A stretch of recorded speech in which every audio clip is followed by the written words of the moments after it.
West Indies Cricket, Caribbean Cricket Podcast. West Indies Cricket, Caribbean Cricket Podcast.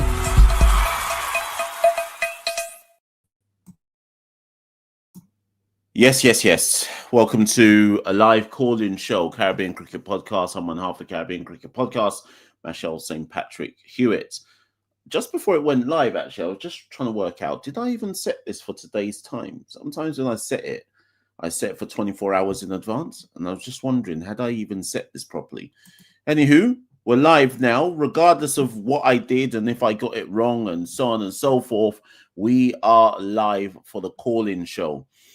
Haven't done one of these in a while. Let me just go and check something, people. Did I set this live correctly?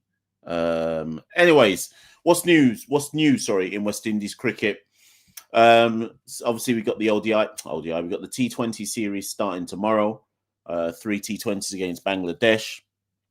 Straight after that, we fly to New Zealand, some T20s versus New Zealand, some ODIs. And obviously the 3-match test series versus New Zealand. Cricket can't stop, won't stop. We got Super 50 starting in a couple of weeks as well. Jamaica have named their squad. Barbados have named a provisional squad. Trinidad are having some trial games. Leeward Islands are having an inter-island tournament. Some trial games at the moment. So we've got Super 50 coming up. The women's players, those who aren't injured like Haley, are in Antigua for an 8-week camp. The academy or the under-19s have a 7-match youth ODI series versus England under-19s ahead of the under-19 World Cup. There's a whole lot of cricket going on right now, and to be fair, it's hard to keep up with.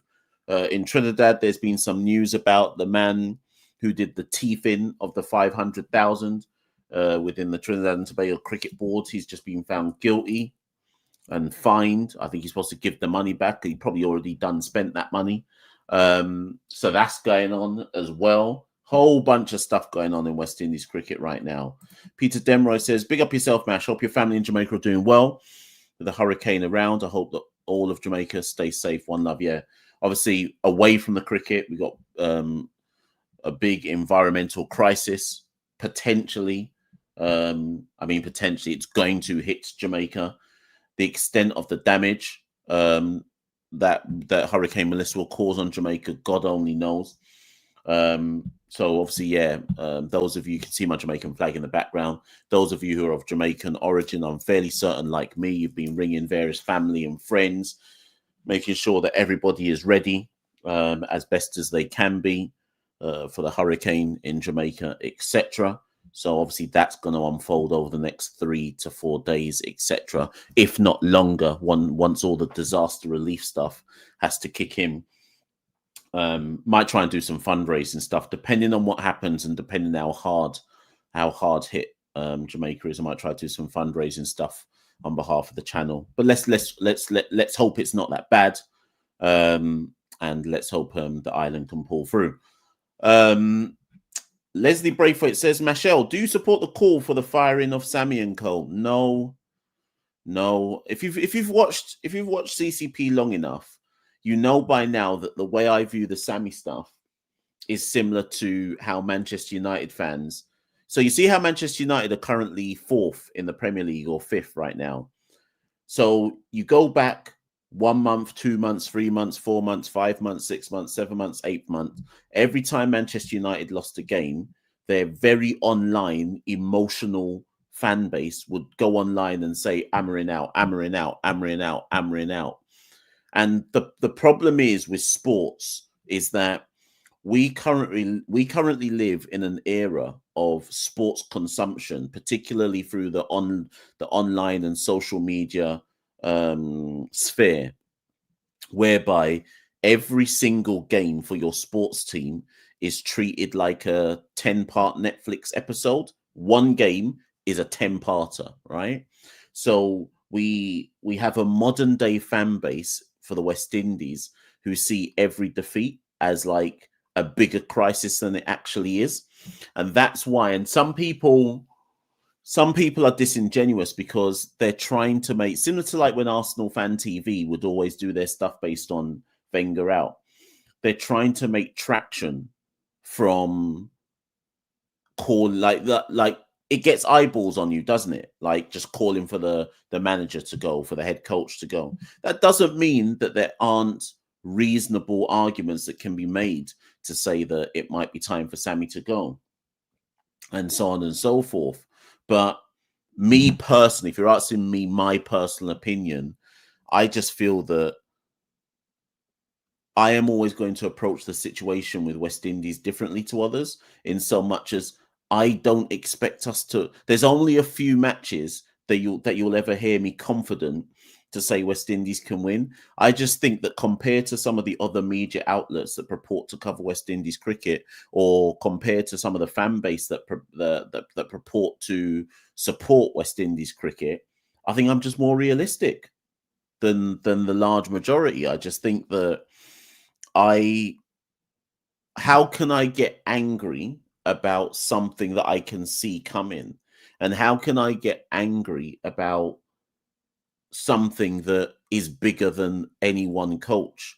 How can I call for a coach to go when I genuinely don't believe that there is any coach that can make the situation any better? And in fact, if you think that this is as simple as just change the coach, where have you been for the last 25 years? We've been changing the coach for 25 years, and the only thing that stayed consistent is the decline. So my argument is, if after 25 years you still think changing the coach is the answer, I just don't think you understand what's going on in West Indies cricket.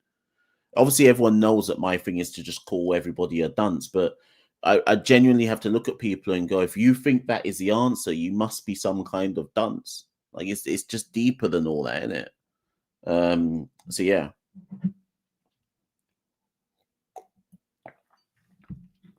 Yeah, TC says prayers up for JA and all the artists. Yeah, prayers up for Jamaica for real. Anybody who's got family in Jamaica, anybody who's watching this in Jamaica before JPS locks off the electricity, prayers are up for sure. Saint Piero Film says changing the coach every 6 months because the team is losing isn't going to help the team. Yep, completely agree.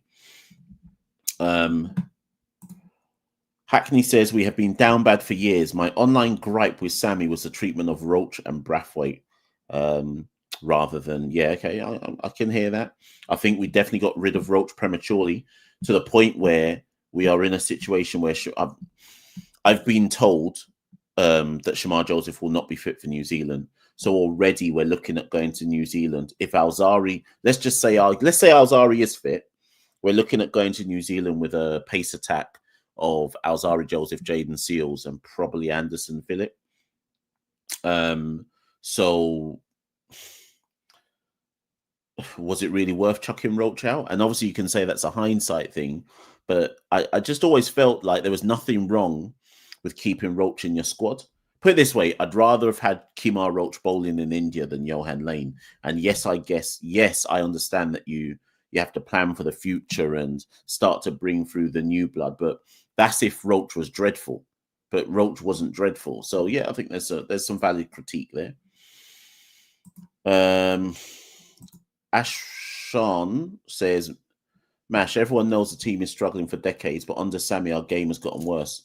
We have been struggling worse than we have ever been. But are we, though? Are we? What does that mean? Like, it's so easy to just put words in front of one another and think that that's correct.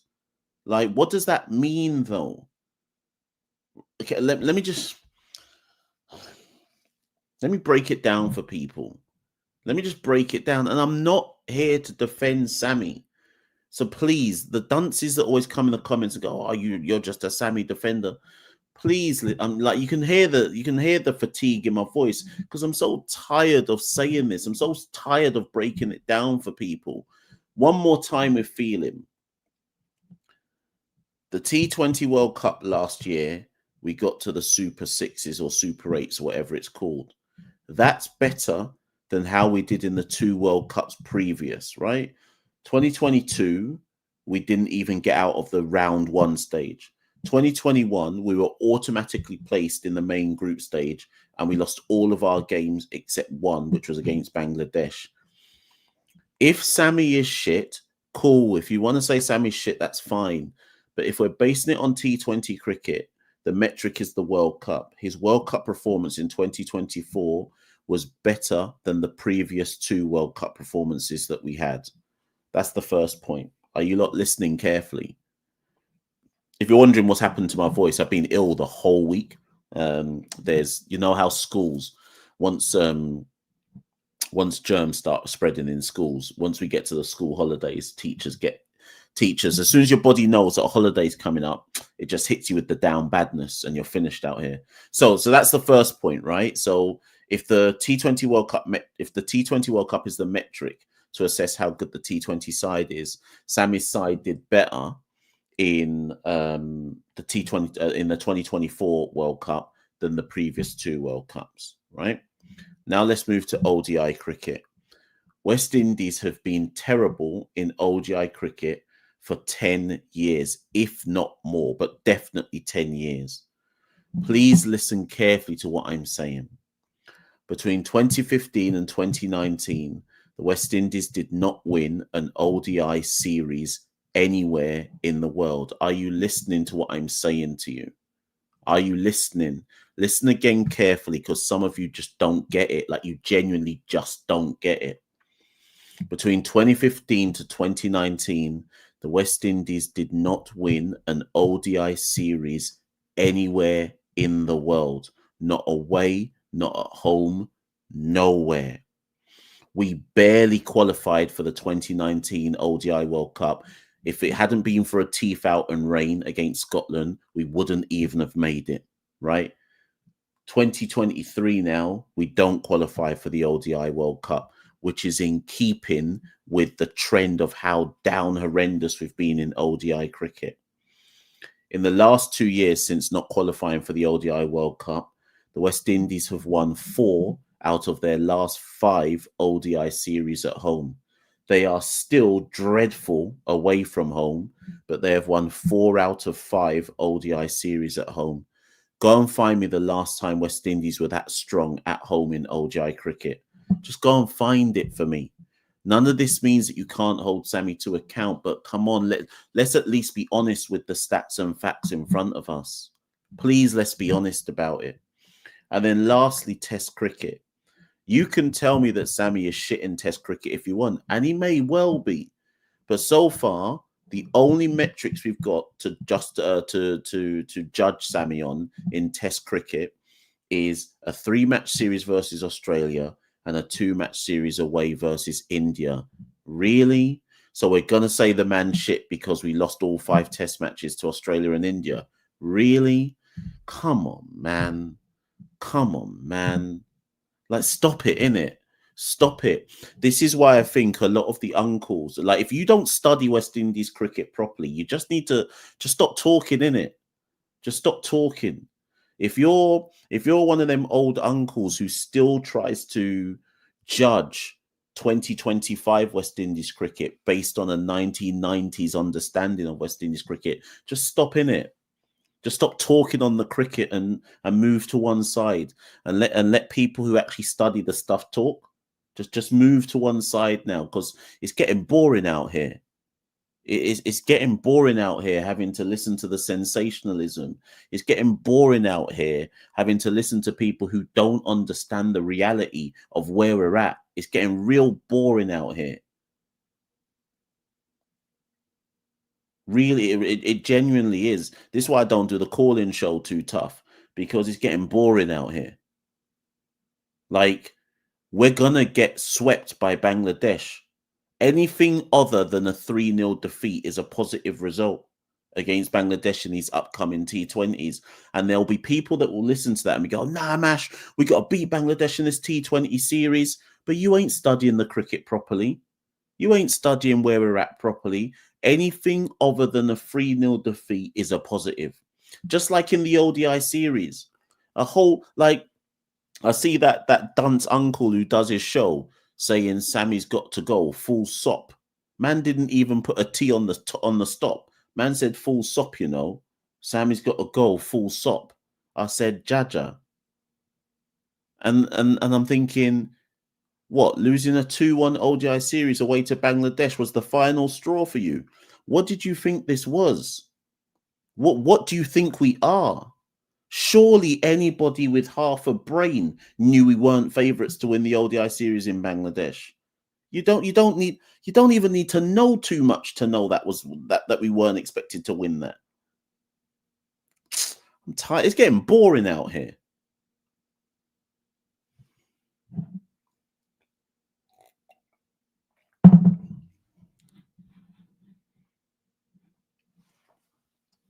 Getting real boring out here.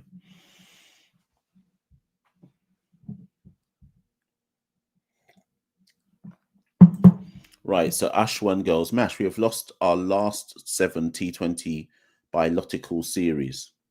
Yeah, I know, because we're shit. That's why. What? It's getting boring out here. We've lost all ODI series away since last year. Yeah, I know. We've also won 4 out of 5 at home. What do you want them to do? Start winning away as well? What do you think this is, man? Do you know how bad we are? Now, come off the... let me take the comment off the screen. God, do you not know how bad we are? Like, stop it, innit? Do you know how bad we are? Like, all analysis of West Indies cricket first start with understanding how bad we are. I don't know where you lot are putting them on this template, or not template. I don't know where you lot are putting them on this pedestal, but my pedestal is different to your pedestal. Do you know how bad we are? This is why I don't do the call-in shows no more, because you lot don't understand how bad we are. This and the thing is, how bad we are didn't start with Sammy. That's the problem for some of you. Some of you want to do this. It's Sammy, it's Sammy, it's Sammy. Do you know how bad we are? Come on, man.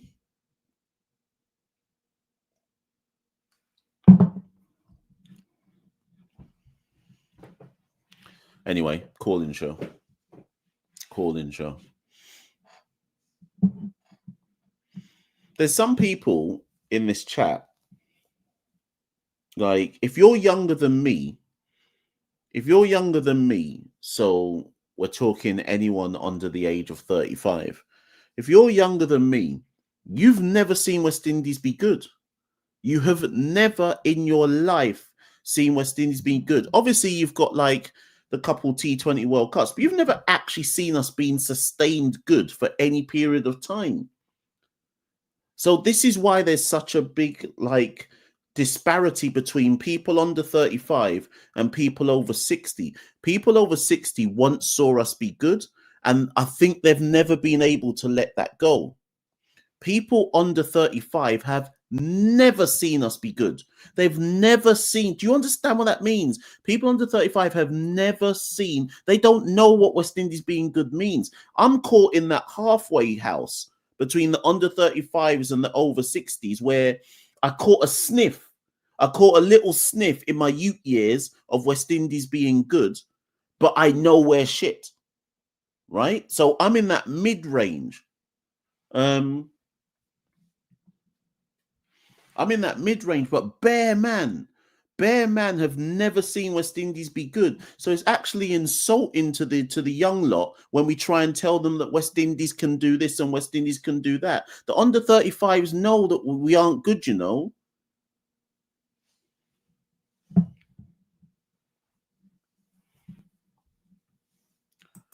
Ashwan says, don't do no show cuss if you can't respect your audience.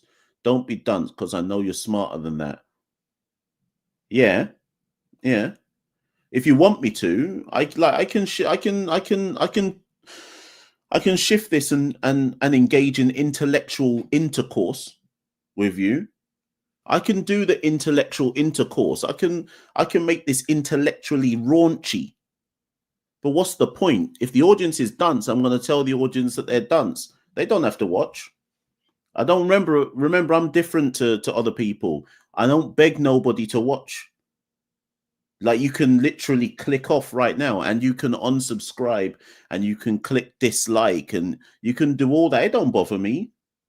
I ain't begging nobody.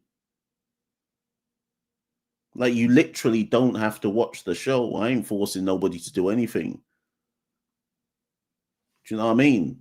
If I think somebody's a dunce, I'm going to call them a dunce. Now what? We move on. Simple. Thing is, I've got no behavior. Right. Let's put the link in. Let's put the link in.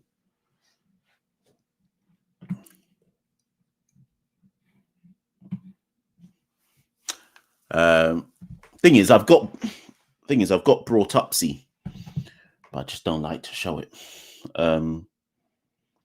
Where's the link? My voice is tired, you know. I've been ill the whole week. I got that real school flu, you know. Got that real school flu. I just need to rest. Let's put this link in there. Right, the show's locking off at 11 o'clock. We're not going past 11 o'clock because I genuinely actually do need to get some rest. So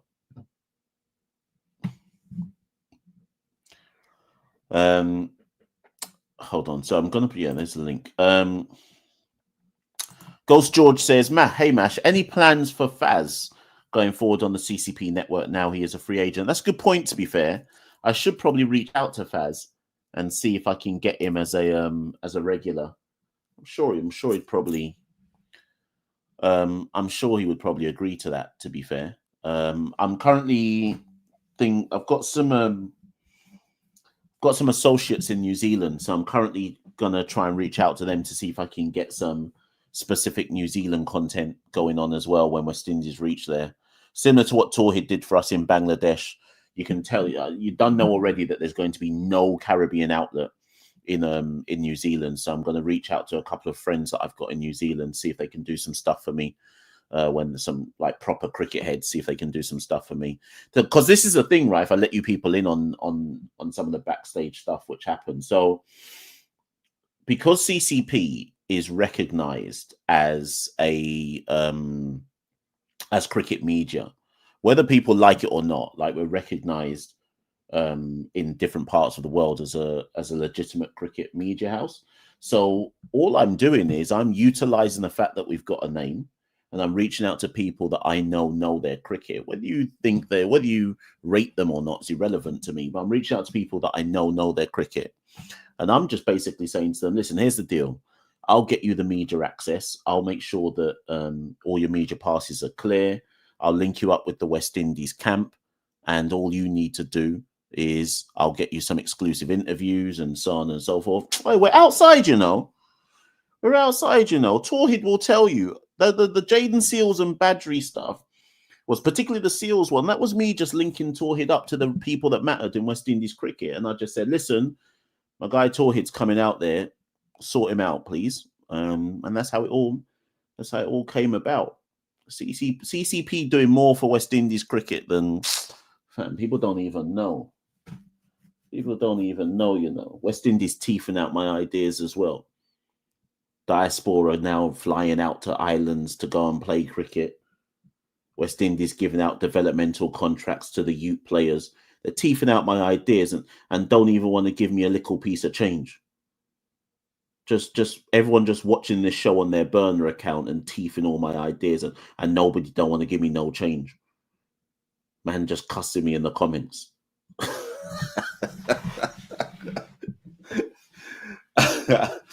I just got a text from my dad actually. So my dad actually isn't in Jamaica at the moment. He just texted me.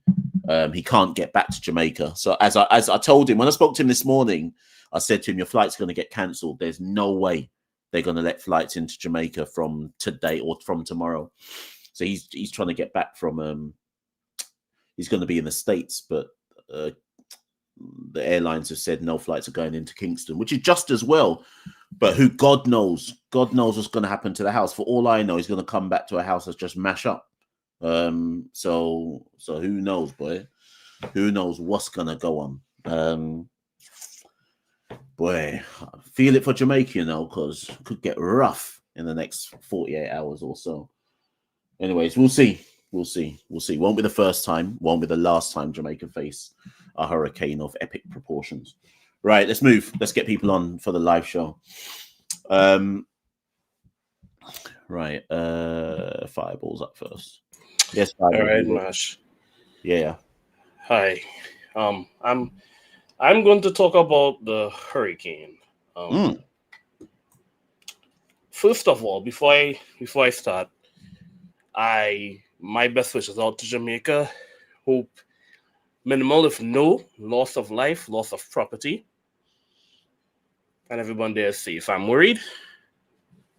Stay safe out there, guys. We's meme, we's joke, we's kiki, but we're all family here. Stay safe. For real. Now, I'm going to be very angry here. And I usually don't like to air out a dirty laundry political-wise in Trinidad. But this be careful, you know.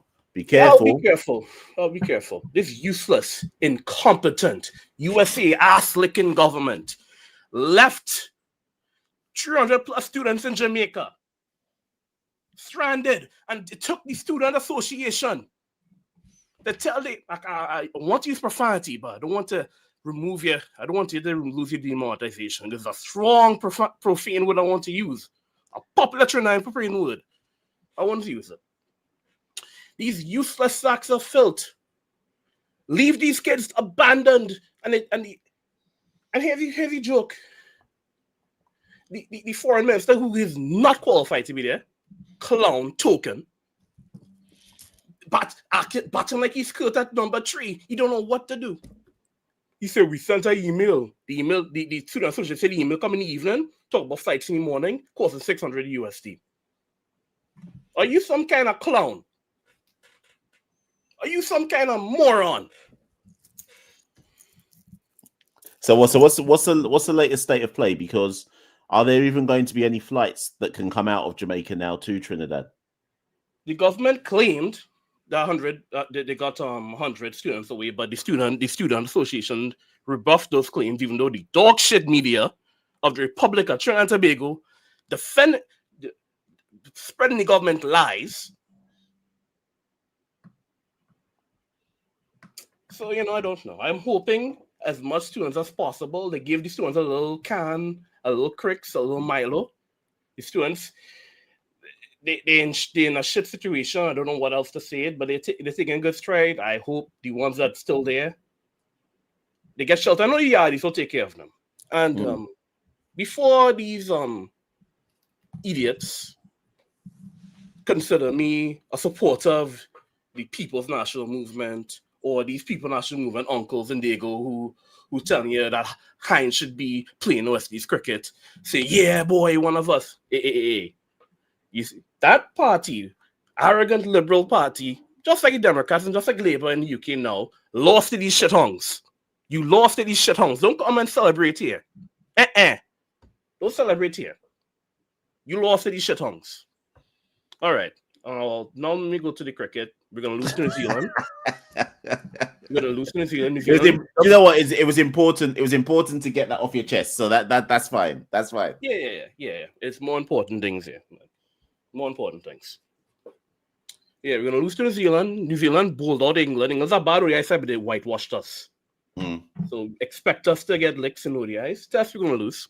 Probably a whitewash as well. And T20s, you might get one. New Zealand's not a good T20 side. We might steal 1 or 2. So I'm trying to remember what we've got. I think we've got 3 ODIs, 5 T20s, and 3 tests against New Zealand. So that's 11 matches. So of those 11 matches, you're saying we're going to win 1? Yeah. If we're lucky, that's me being positive. Well, that's a long tour for them, 2 months with just 1 W. Yeah. I'll be happy for the 1 W too, yes. I'll take it. I'll be happy as well. I can't lie. So what are we saying? 3-0 in the ODIs, 4-1 to New Zealand in the T20s. You know what? One of those tests might get rained out still, so we might get a little draw in New Zealand. Yeah, we might get a little draw. I'll celebrate the rain draw. I will celebrate. Yes. The biggest joke, Fireball, is a year ago, about a year and a half ago now, maybe a year and 3-4 months ago. You and I said after we met up in Port of Spain for the Test match against South Africa when we drew. You and I said at the time that draw will celebrate as one of the greatest results in West Indies history. Now, both of us said that tongue in cheek at the time, but it's actually turned out to be one of our best results in recent Yes, one of the best results. History. Hey, a draw against the world champions. Hey, I get to see that. I could tell my kids I draw against the world champions at Test cricket one. I thought live. Yep. We could even pretend that we might have been able to win if the match had carried on. So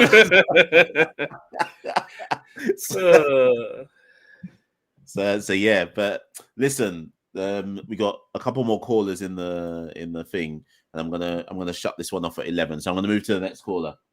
All right, man. Take care. Right, cool. Thank you. My yardies. Stay safe out there.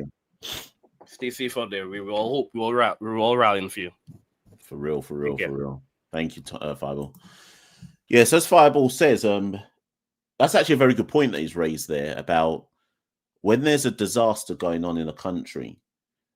And I mean, I can't purport or I can't pretend to fully understand politics in Trinidad and Tobago, but what I do know is, generally speaking, when there is a disaster in another country or pending disaster, it usually is the case that a country will try their best to get their nationals out of that particular country. And the reality is, everyone has known for days what's going to be happening regarding Jamaica, so they can't try and pretend and say, well, boy, this news kind of snuck up on us. We've had at least a week of build up to what might happen and what's going to happen and so on and so forth. So yeah, but like I say, we have to hope that everything is positive and that what damage does come is no more than a few zinc roofs flying off and mango trees dropping down. That's what we have to. That would be best case scenario in terms of things that could happen. Anyways, let's move to the next. Caller, which is Ronaldo. Let me just set that up. 1 second, Ronaldo, bear with me. 1 second. Oh my God, Ronaldo, bear with me. I just need to double check something. I've got a feeling I've messed something up here. Have I? No, I haven't. It's all good. Right, Ronaldo. Let's bring Ronaldo on. Yes, Ronaldo. How you doing? Yeah, greetings, Mash. Greetings. I hope you feel better much soon. Yes. Yeah, but I have 4 points. I wrote them down, and yeah, first point, Mash. Just want to give you some props, some credit, a bit of Machel glaze. Okay. I'm here for it. I'm here for it. Let me hear it. Yeah, but, Mash, I want to big you up because, I mean, from summer, you accurately predicted literally everything that was going to happen in West Indies cricket. So I just want to remind the audience, literally, I remember at the end of day one, the Australia test, we were 56 for 3 or something like that. And you said we're going to get bowled out between 170 and 190. So said, so done. You said that we're going to be competitive up to 3 days. So said, so done. In the final innings, you predicted that we were going to get bowled out for like the 140 or 150. You said somewhere about there. So said, so done. You predicted everything in that Australia series well, 3-0. You predicted the Pakistan series that we were going to win. You said we were going to beat them 2-1 because we were good at home. So said, so done. Over 30 odd years since we last beat Pakistan in ODI, you predicted it. You actually got one wrong, Mash. I was going to say, I must have got something wrong. Yeah. I remember you predicted that we were going to lose to Australia 4-1 in the T20s. Oh, yeah, I said we'd win one game. You said we're going to win one. But we got clubbed down. We got hammered down 5-0. So that was the only one you got wrong. You got the Nepal series, the Bangladesh series. You're out here giving them idea with the diaspora. You got the developmental contracts. So, Mash, you've been doing an excellent job. You've been a prophet out here for West Indies cricket. So I just want to give you props for that, man. Well done. Kudos and continue the good work, man. Trust me. You reminded me of stuff that I don't even remember saying. So that's fair enough. So what we saying for this? Obviously, I did a video earlier today, about 3 hours ago, on the T20 series, and I've said that it's either going to be 3-0 to Bangladesh or 2-1 to Bangladesh, dependent The only way I can see it being different is if for some reason Bangladesh put up some flat tracks, but I assume they're not going to be that stupid. So yeah, and I doubt it too. I mean, I'm not even really looking so much at this T20 series because I don't think there's really anything much at stake. I would just love us to get that one W, right? Hopefully, if somehow we can sneak away with 2-1, I take it. But you're right. More than likely, we're gonna get hammered down. But especially in Bangladesh, and I've watched the BPL last season with a lot of spin. So you're right. It's a good chance. But I mean, Mash, I don't really want to even really look too much at that series because there's not much consequence. So I want to talk about now heading into the T20 World Cup, right? So I have some questions for you. yeah. So of course, Shea Hope has been captain fantastic in T20. So even when we were losing in England and against Pakistan, Shea Hope has been in sublime form. But based on how our squad is shaping up, and with Evan Lewis, we know to return and will be a part of that T20 squad. Also, knowing that it's going to be in Sri Lanka, and we played in Sri Lanka the other day. And Mash, you saw how Sri Lanka spinned us down. After we beat them in the first T20, they just said, you know what, spin-friendly tracks. And then we couldn't make 140 again from there. So how would you shape up the squad? And also, would you have Shea Hope opening? What's your squad looking like to balance in terms of seam bowling and spinners? In terms of the World Cup itself. For the World Cup, yeah, for the World Cup. Yeah. The first thing, so the first thing I would say to remind people about the World Cup is when it's an ICC tournament, bets go out the window in terms of Sri Lanka, for example, can't just prepare ragging pitches because it's an ICC tournament, and ICC have more say over preparing good cricket wickets that last the duration of a World Cup. And we saw that in the last T20 World Cup where the wickets in the Caribbean on the whole played well. The ones in the United States were dreadful, particularly that one in New York. Yeah, that was but generally on the whole, but that was some drop-in pitch that they flew and obviously didn't stress test it and so on and so forth. But generally, wickets played better. So that notwithstanding, and assuming therefore that you have to have a balanced attack, I think the best way to look at it is you first start off by saying to yourself, which players are certainties to play in the West Indies T20? If everyone's fit, who's a certainty to play, right? And the only certainties I've got in my team are Jason Holder, who will be number 7, you would assume. Shea Hope, obviously he's a captain, so he's a certainty. I like your suggestion that maybe he goes to open at some point. Right now, I think he's probably locked in at 3, but if King can't show a level of consistency, and assuming Evan Lewis is Evan Lewis for me is a certainty if he's fit, right? Yeah. And they will always want to go left hand, right hand, right?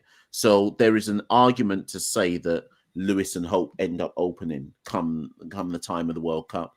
But then you're stuck in a quandary about, well, who comes 3 then, right? Now, they could experiment with the likes of Athenaeus, maybe Django. More than likely, Hetty gets yet another chance because that would if Hope opens, it probably opens up a spot for Hetmeyer, right? Whether Hetmeyer can play a responsible enough innings at number 3 is another question altogether because it seems that he can only slug.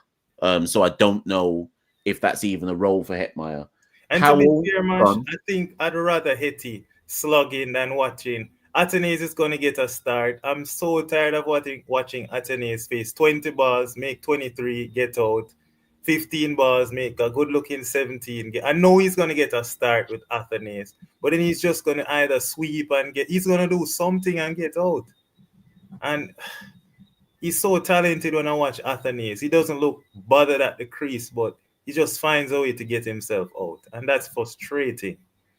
So that probably then therefore leaves Hetty as him, even though he pulls out whenever he feels like for T20 series, it's whether West Indies feel that, like Sammy mentioned that he'd selected Hetty for Nepal and Hetty turned it down to go play some national cricket league in the United States, whatever. How many chances or how many opportunities does Hetty get to just say, no, I'm not playing? Before Sammy just sighs and says, you know what, it's better we just leave this guy out. I just wonder where Hetty is in that conversation. Your 4, 5, 6 are probably locked in. It probably in whichever order, it probably is Powell, Rutherford, Chase. Yeah. I ideally Chase wouldn't be in my team, but because he can bowl, he will get in. And I just don't see how they drop him, right? So Chase is in. Rutherford's form has tailed off massively, but he's still probably in because I think Sammy trusts him. And Powell is the only other batter that has performed outside of Hope, so he is more than likely in. So then, if you've got Holder at 7, you probably have Romario Shepherd still in at 8. Multi and Akil are definites at 9 and 10. And then it just boils down to seam or spin. If it's seam, Alzari Joseph is the person I go to over Jaden Seals and Shamar Joseph. I just think that Alzari Joseph understands a T20 line and length better than Shamar Joseph and Jaden's just not played enough. Yeah. Shamar Joseph hasn't yet learned to adapt his red ball skills to white ball fully. And Alzari, that's his best format of cricket. Yeah. So if we had to pick a seamer, it's Alzari Joseph for me. And then the only change you might make, because Multi is turning himself into an all-rounder, there's an argument to say that you don't have to play Shepherd and that you could play another actual frontline seamer instead of Shepherd. Yeah. So roughly speaking, that's looking like what the squad or starting 11 might be. And if you want I think that starting 11 struggles to get out of whatever group they're in at the World Cup.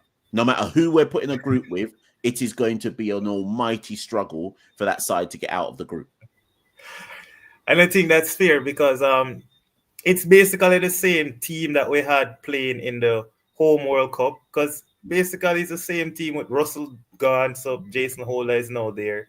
That takes over. Evan Lewis back in, and pretty much everybody else is the same. So I mean, that shows our depth. I remember you did a depth chart, and that is one of the reasons why you told us that we were gonna lose to Nepal. But a lot of uncles, for some reason, don't know why, why they're not understanding what you're trying to say. But it's crazy. But yeah, my next point though, Mash. New Zealand coming up. Fireball mentioned it, and it's really hurtful to hear that. I think we're gonna do better in the T20. Whether we win, you said it. We're a mid-tier T20 team, and I don't think New Zealand is on top of their game in T20. I think they're just as bad as us. I think they're also a mid-tier T20 team, and with small boundaries, we don't have to worry too much about spin. I think it could go either way, whether New Zealand win 3-2 or we win 3-2. But yeah, I'm trying my best to say, Mash, how do you think we can avoid an 8-0 drubbing in Test cricket for Sammy? Because, boy, based on what I saw in the England, New Zealand ODI, if the ball is seaming around that much, Mash, in ODI, can you imagine the red ball? What can we do to help these guys? Because it's not looking good out here. Boy, we've got one tour match in New Zealand before the Test series starts, and bear in mind it's 3 Test matches. If I'm Cricket West Indies, so obviously they're either they're all watching this live right now or they're watching this on the replay. So here's an idea of what they should do. The New Zealand tour starts with the T20. So once the T20s end against Bangladesh, the same T20 squad flies to, pretty much the same T20 squad flies to Bangladesh, to New Zealand, then the ODIs, then the Tests. If I'm Cricket West Indies, I am flying all of the Test players out now. Anyone who's not involved in T20s should be going to New Zealand at the same time as the T20 squad is going to New Zealand, right? And then let me give you... Where's my diary with my dates? 1 second. I don't know where my diary's gone. I might have left it in the other room. But there is, if I'm not mistaken, there's between the first day that West Indies land in New Zealand and the end of the limited over stuff, I think there's about 2.5 weeks before Test starts, or maybe even 3 weeks. Yeah. In that time, I'm talking John Campbell, Tevin Imlach, Kevlon Anderson. Who else am I missing? Taj Narayan Shandapur, Jamel Warrican. Anybody who's in that test squad who's likely to play in New Zealand should go to New Zealand with the T20 side, and they should be playing. West Indies should insist on our test players playing some warm-up game, or put them make them play some warm-up game versus someone. It doesn't even have to be, I'm not talking about like some first-class game. Arts New Zealand cricket, boy, have you got a club side that these guys can play? Just something. Have we got a club side that we can put these men up against on a Sunday, a little 1 day, 2 day game with red ball, whatever, just to get some reps going? Because if these guys only fly out a week before the test starts, they play their one warm-up game, then go into the test cricket, that ain't preparation.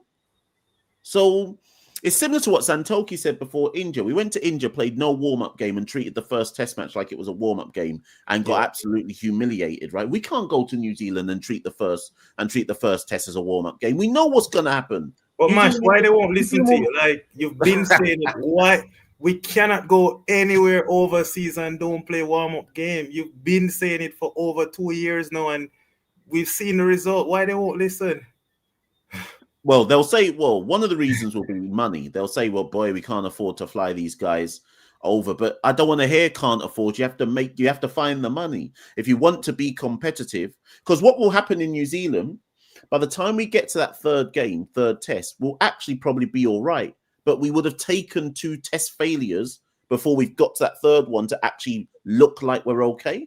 Yeah. So, that, I mean...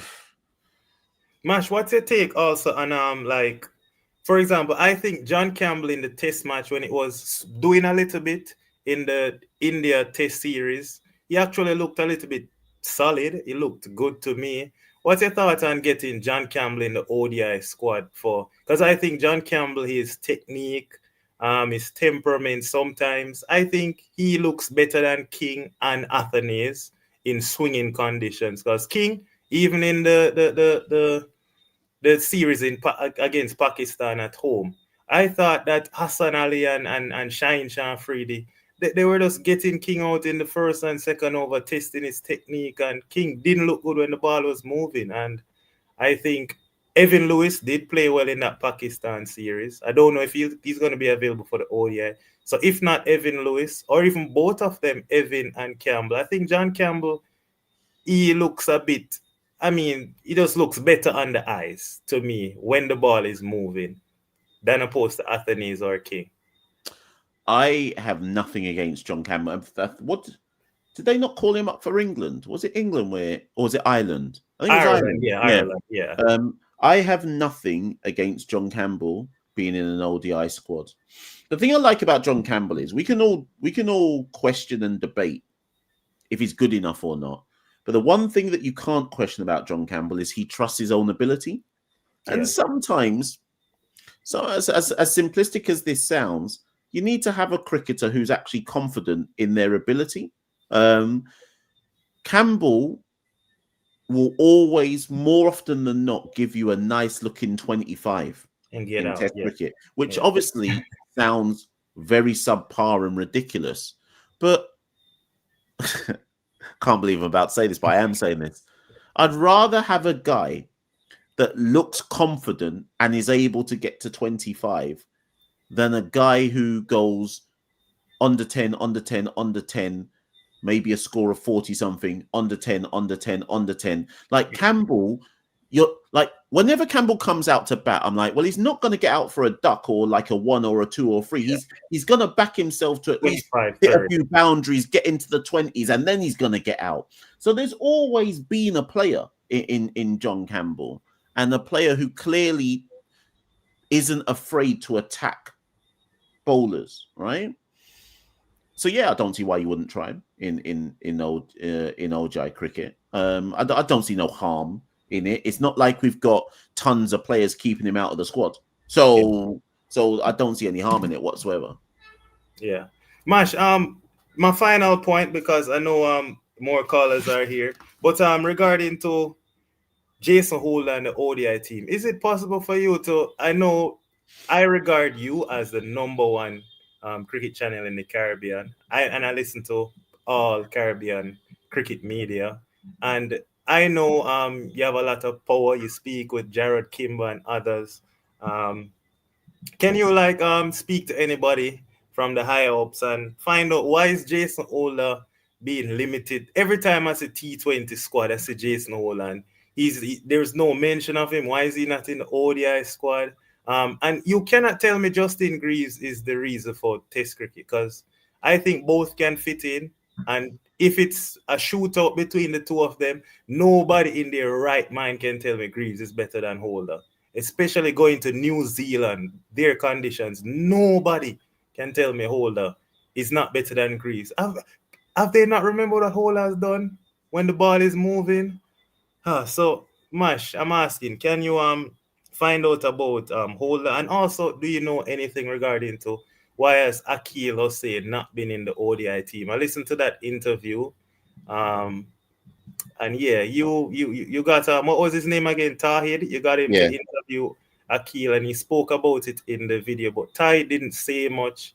He's pretty much giving me the attitude that Akil didn't say much either. So, do you have any other? I know you're the guy because you predicted Pooran's retirement, Russell's retirement. Mash, you're the prophet. So come on, get some information for us regarding to Holder and Akil, because we need to see them Okay, more so on the team.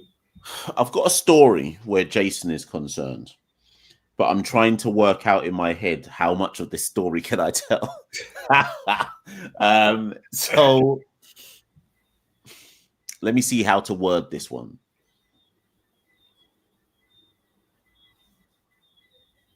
Jason, to the best of my knowledge, certainly in Test cricket, let's talk with Test, because I can say what I'm about to say, I am 100% confident on with Test cricket. Yeah. Jason has not said he is unavailable for Test match cricket. And if we take India, for example, he just wasn't picked. Like Jason still wants to play. As I understand it, Jason still wants to play Test cricket. He's no longer considered first choice in Test cricket. That's I crazy. I can't speak to how Jason feels about that, but I understand enough to understand that he's no longer considered first choice, or certainly not in the all-rounder role, right? That's even more crazy considering you told us the numbers last year. Holder and who else was it? Only two persons average over 30 with Yeah, the bat. Warwican, Holder and Warwican. Holder, that's crazy, and he's not. That So don't make no sense. Holder is a better bowler than Justin Graves, and I'd say he's just as good as Justin Graves with the bat. Yeah. In the position that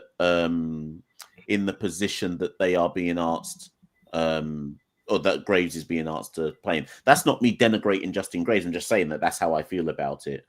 Yeah. Like I say, I could give a bit more detail, but just to suffice to say, Jason has not retired from Test cricket. He is no longer. I just think he's no longer considered first choice. In terms of ODI cricket, Jason has not publicly stated he is unavailable in ODI cricket, but I cannot, unlike Tests, I cannot speak to whether Jason has any desire to still play ODI bilateral series and so on and so forth. But then again, the easiest way to test that, and this is why I'm always critical of West Indies cricket. I was always critical of them with Pooran around this. I was always critical of them with Hetmeyer. Instead of us having these conversations about is this person available, is this person not available, just pick them. And then let the person tell you, no, I'm not available. And then all you have to do in the press release is say what they said with Hetty. So when Sammy said, boy, I picked Hetty for Nepal, Hetty said he's not playing. Well, that's all you have to do. So when we go New Zealand, pick Holder, right? You pick him for the ODI series, or you call him up and say, I'm picking you for the ODI series. you pick him for the T20s, you pick him for the test, and then when there's a press conference, it's up to journalists to then say, "Oh, Darren, where's Holder?" And all Darren has to do is go, "Well, boy, I rang him and he says he's not available," and then the question's done. All the questions are answered. Akil Hussain, same thing, and I'm even going to blame myself here because I probably should have asked Darren Sammy by now. So where's Akil Hussain? But I think on one of our recent shows, I said to Santoki, I think both are to blame here. I think the selection is to blame in so much as I just feel that they went with Multi and thought, boy, well, Akil can't play and Multi can't both play at the same time. But then I also think that Akil has probably at some point in the last 2 years turned down selection, but no one's ever reported on that. So right now, Akil looks like he's the one who's in the good books, if you see what I mean, because it's like, well, we don't know if Akil's turned anything down because no one's ever said that Akil's turned anything down. So it looked like Akil's always been standing there waiting to get selected and just has never been selected. But that can't be right because that would make no sense whatsoever, particularly as Multi's form has gone like that. Yeah, Multi's I looked at some stats the other day. Did I I don't know if I said it in the episode. Someone can hold me over the coals for this, but if I am not mistaken, in 2025, Multi has taken his ODI wickets at 52 apiece. Right? If I'm not mistaken, I went looking for the numbers the other day. He averages 52 for his wickets. So you mean to tell me it's taken till October to suddenly go, oh yeah, but Akil Hussain exists, and that only happened because injuries happen. Yeah. So I don't know. Someone's not telling the truth. Masha, I don't think Curry Pierre should be. No disrespect to Curry Pierre. I rate Curry Pierre. I watch him for St. Lucia Kings, and I watch him in first class season, and he does well. But I mean, there's no way, as you would say, based on the eye test, there's no way you rank Pierre above Akil. So I'm a bit baffled as to why even when a squad is picked to go to, let's say, Bangladesh, why Akil was not the first spinner or the second spinner after Moti. I'm still baffled. Like, what's going on? Well, listen, the good news is Akil showed in the two ODIs that he played that if he's not selected now going forward, people are gonna cuss Sammy and go, well, unless Sammy says Akil don't want to be selected, people are gonna cuss and say, hold on a minute. Akil came off a plane, landed on the day of the match, played 8 hours after he landed and out-bowled the guy who's supposed to be the number one spinner. Not just in one match, but then in the next match with the same jet lag. How can you not pick this guy again? So Akil's leapfrogged everyone just playing with jet lag. So Mash, what can you, as I'm about to jump off, can you speak about Moti's decline in form? Because what do you think is causing that? He's bowling full tosses. He's bowling some short balls. He's just bowling. I was watching that Bangladesh game. He bowled a lot of rubbish. Like anybody could play. Even a senior club cricketer would just club him. I was watching him bowl to even Richard Hussain. I was like, why is Moti bowling full tosses and then after the full toss some half trackers to a tail ender? Like, what's Moti doing? So I don't think that Multi. Basically, I think Multi's been figured out. And not only is he being figured out, people aren't even respecting him. Like, like when a good bowler comes on, like, let's just see this guy out. So he's being figured out. And actually, when I watch him bowl, the best question to ask yourself, and let's see what he's like in the T20s. How many wicket-taking deliveries does he have? Right, that's the question I want everyone to study over the next 3 T20s we're about to play. Look at his allocation of 4 and how many wicket-taking deliveries does he actually bowl. And what worried me really about those ODIs is he was bowling on pitches that were supposed to help him, and he looked like the least ineffective. Yeah, he looked like Chase and Ali Kafane's out bowling him. Come on, man. This isn't making sense. And remember, he was rested from the test series. Rested from the test series to get ready for this, and still look worse than all of us. So something's obviously wrong. I think obviously he's trying to turn himself into a bit of an all-rounder. I'm not sure if that's helping, because obviously he's concentrating on his batting as well. And I think I said something to Santoki as well the other day, which I stand by. This is just signs to me that as a West Indian spinner in a domestic cricket, you can take wickets for nothing. So that, like, look at Carrie Pierre. Carrie Pierre has just come off a season where he was beating down everybody. 41 wickets in our domestic season. At like 14. At 13, right? Or 14. He's just played CPL, got to the semi-finals, taking wickets for St. Lucia. It shows to me that wickets come too easy in our domestic game. And then when you then need to up the levels internationally, some of them are being found wanting. Like some of the stuff that Multi's bowled that you're saying is trash, that probably would have still got wickets though in the Caribbean. Yeah, possibly. So, do you see what I mean? So it probably doesn't help him that he's not actually learning anything when he goes back to the Caribbean. To uplift his game. He actually probably needs to go play some franchise league systems outside of the Caribbean and go be tested elsewhere and see his bowling get licked down in order to try and actually amend his bowling.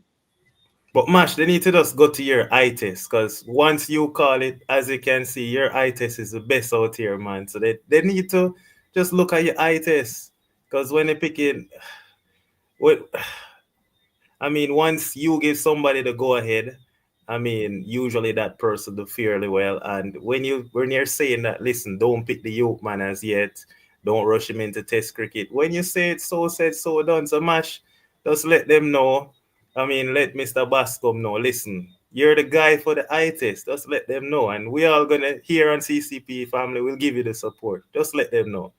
They sooner knock off my glasses with a cricket bat before they trust. But Mash, I was looking at Moti, right? And just to finish on Moti, like Moti bowled, they were showing his pitch map, and Mash Athanaze bowled almost every single delivery of his spell on that good area. And Moti was all over the place when you look at his pitch map. And I think Moti is way better than Athanaze. Shouldn't be able to bowl 51 deliveries on a good lane. And Moti cannot do that out of 60. Do you know what, actually? I'll say one last thing. Obviously, they mentioned in the last Cricket West Indies press conference, they spoke about a sports psychologist. Multi needs to sit with one right now, because you don't drop off the way that Multi has dropped off without it also being something psychological as well, because he is a good player. And I'm not questioning that he's a good cricketer, right? Yeah. And obviously he's in recent 6 months or so, particularly with the bat, he's shown that he's a good natural cricketer, right? But this is where a sports psychologist could help. I don't think it's as simple as saying your bowling's this and your bowling's that. It could just be that he's not in the right place. He's not in the right headspace. Do you see what I mean? So this is why we have things like sports psychologists to sit down with a cricketer and deconstruct where they are in their heads. Never mind the game. Where are you right now? How comfortable are you within yourself? What are the blocks going on for you? Like, do you see? I mean, it could be something totally off the pitch for Multi, which is affecting him on the pitch. Which is, like I say, this is why sports psychologists are important. Yeah, you're right. Mm. All right, anyway. Man. Yeah, thank you for having me, and I look forward to the New Zealand series to hear your wonderful insights and your takes. Looking forward to that video. Boy, listen, it's a long year left still to cover cricket, but I'll be there all the same. But listen, thank you for coming. Hey, Ronaldo, actually, before you go, whereabouts are you on the island? Oh, I'm in Jamaica. Currently, it's raining. Where in the island? Though? Yeah, in Kingston. Okay, so it's raining. What's the news saying? What's TVJ or saying in terms of Kingston ain't gonna feel the brunt of it, you would assume?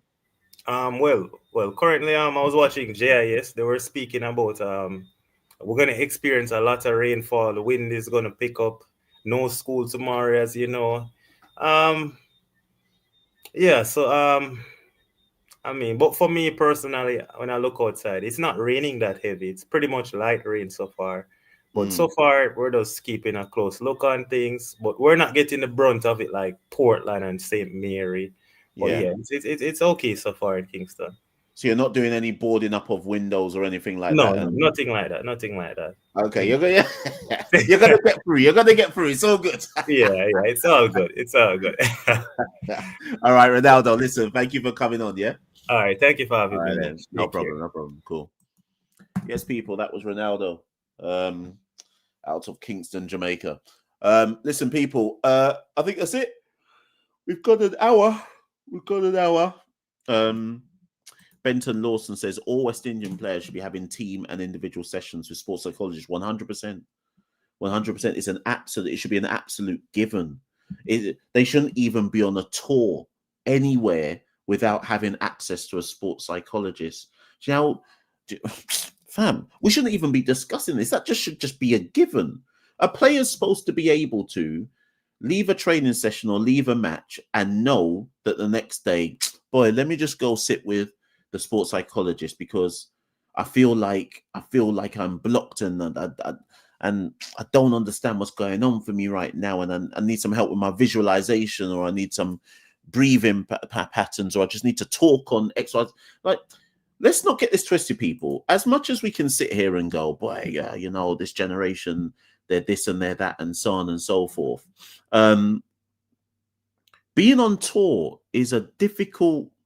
Like, it's not being a professional cricketer ain't an easy lifestyle, you know. Like, obviously they get paid and stuff, but some of these men, remember, some of these men have been away from home now. When did they go to India? They were in India. What were in October? They've been away from home now. If you count CPL as well, so if you count CPL, which started what? End of August. So if you count CPL, they've barely been home since the end of August. They've pretty much been on the road since the end of August all the way through to now. August, September, October. They've done. So if you're someone like Shea Holt, you've done CPL, gone all the way to the finals with Guyana. Then you've had to captain. Then you've flown to India. You've flown to India to wicket keep. He scores a test match century.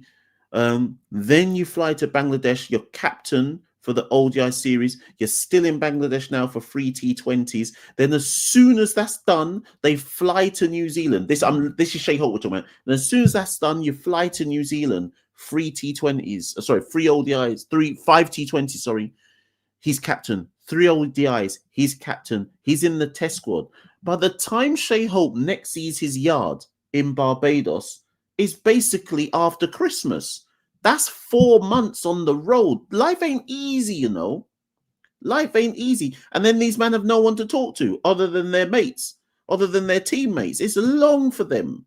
It's mentally, forget physically, it's mentally long. And bear in mind that all they're getting is L's along the way. And they got no one to talk to. Like, West Indies cricket makes me sick.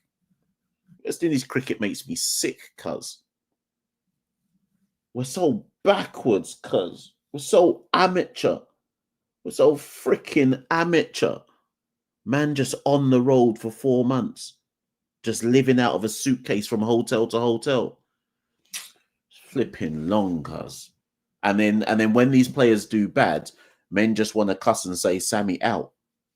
Men just want to cuss and say Sammy out like they could do 4 months on the road and just take L's. These guys are trying, and I keep saying it, but these guys are genuinely trying their best. If you're genuinely trying your best and all you're getting is L's, imagine that in your work life, right? Forget cricket for a minute. Imagine every day of your life, you're getting up, right? And you're living out of a suitcase in a hotel room, and you're going to work and you're just getting an L at work. Whatever your job of work is, you're just getting an L. No gal. L. Back to the hotel. See the same man who are also getting the exact same L's as you. Back to work. L. back to the hotel, talk to the L men. Remember, everyone's getting an L with you. So you're all just discussing L's. Back to work, L. Back to hotel, talk about the L. Back to work, L. L's for 4 months, cuz. Do you know what? I'm surprised more of these men ain't depressed. Real life. 4 months of L's. Long, cuz. Long. And then not only are you getting 4 months of L's, you then got man like me on the internet cussing you for getting the L's. Oh God, it's so long. It's so long. God. It's long. God. I feel for these guys. They're trying their best. They're really trying their best. Listen, let's hope they can. Let's hope they try their best tomorrow in this T20 against Bangladesh. Listen, I'm doing a live watch along. 12. Raku said a whole year of L's. It's long. It's so long. I feel for them, you know. I actually, when I'm deep in what I just said, I feel for them. They're just out here trying their best. Anyways, they're going to try their best tomorrow. 12 p.m. kickoff versus Bangladesh. Live watch along on the Caribbean Cricket Podcast. Yeah, I'm out of here, people. I'm out of here. Yeah, that's me done. What time is it? 11:15. Let me go get a drink of water before bed. See you all very, very soon. Like, share, and subscribe on your way out. Let me just go to let me go look at the algorithm, see if I've got any more subscribers from today's show. Jaja, if you haven't liked, if you haven't shared, if you haven't subscribed at some point in today's show, do it on the way out. If you want to support the Caribbean Cricket Podcast, head to www.patreon.com/Carib Cricket. I've been Machel St. Patrick here on half the Caribbean Cricket Podcast. Thank you for being part of the show. Thanks to Ronaldo, thanks to Fireball, and thanks to anybody who dropped in some comments as well.